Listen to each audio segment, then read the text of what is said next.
We just brought these back from the Workman penthouse, and what we're doing is what my job is to look at these and to get the times of suspected earthquakes.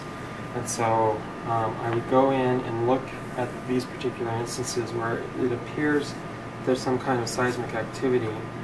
And then what happens is I order that information so I can get a closer look at it to indeed confirm that it is an earthquake. And I've pulled one of these up.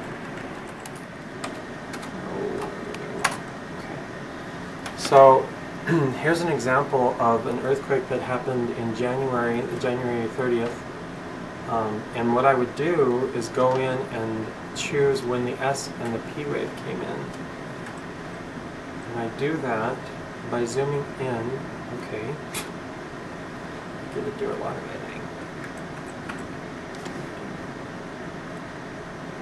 I choose that by zooming in to the earthquake closer and closer to be able to tell when the first arrival was. So here's the original signal, and then you have the P wave, which is the pulse wave that comes in first. And then following that is the S wave, or the shear wave, which is the one that you have the shaking from. And so I would come in and I choose when the P wave started, and also when the S wave started. And then I will go and choose when the earthquake appears to have ended. So you see here that it tapers out until I chose this particular spot here where it ended. And what we do then is, after we've chosen all of these, this is from several stations that are around Socorro. After I've finished picking the P and S waves, the computer then goes in and runs a program that will locate the location of the earthquake. And so this particular earthquake has a magnitude of 0.65, which is relatively small. It's nothing that we would be able to feel, but it's something that we were able to pick up on the seismometers.